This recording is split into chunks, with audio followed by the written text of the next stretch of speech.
aujourd'hui on va changer un peu, on ne va pas manger mais se préparer un shampoing à l'ortie blanche. Or ce n'est pas une ortie mais du lamier blanc. Bref, nous allons cueillir un bon bouquet, je vous dis à tout à l'heure pour voir comment faire du shampoing avec de l'ortie blanc quoi.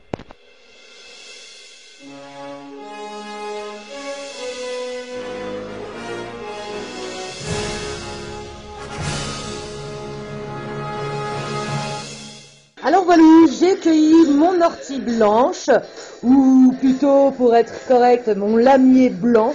Bref, ce qui est bien avec l'ortie, c'est que malgré que ça ne pousse qu'au printemps, enfin que les fleurs sont là au printemps, c'est qu'on peut le faire sécher et l'utiliser par la suite pour faire des shampoings l'hiver. Enfin, on peut faire sa petite réserve pour avoir du shampoing toute l'année, puisque ça fonctionne très bien avec les feuilles séchées.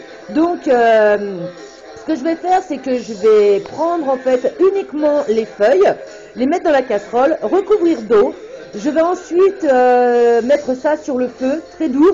Je vais porter à ébullition et une fois que c'est à ébullition, j'éteins le feu, je couvre et je laisse infuser 10-12 minutes. Et puis je vous dis à tout à l'heure pour le reste de cette histoire fantasmagorique.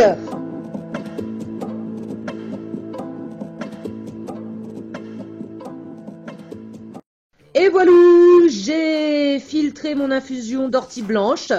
Je vais maintenant rajouter quelques cuillères de son d'avoine dedans. Je fais une expérience parce que je croyais que j'avais de l'agar-agar pour épaissir un peu la chose parce que ça reste de l'eau et pour se laver les cheveux, c'est pas évident. Hein.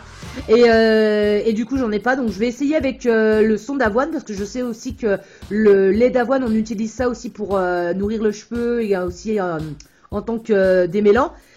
Alors voilà, pour épaissir un peu la chose, je vais rajouter ça sur le feu avec un fouet à touiller tout doucement. Et puis ensuite, je vais laisser tiédir tout ça et je vais rajouter quelques gouttes d'huile essentielle de clou de girofle parce que franchement, moi je trouve que le lamier blanc, donc l'ortie blanche, ça chlingue un peu. Et en plus de ça, le clou de girofle a des vertus démêlantes. Je vais également utiliser pour la conservation du vinaigre blanc. Parce que parce que c'est pas mal, hein, parce que sinon ça peut pourrir, hein, c'est végétal, il n'y a pas de produits chimiques, donc pour la conservation du vinaigre blanc et en plus de ça, ça rend le cheveu brillant, c'est cool non? Ouais, c'est génial, on fait des purs produits de beauté quand on est une femme avec rien du tout, c'est dingue. Donc voilà, alors ce que je vais faire, c'est que je vous dis à tout à l'heure, à tout à l'heure, et puis voilà, hein, j'ai rien d'autre à dire.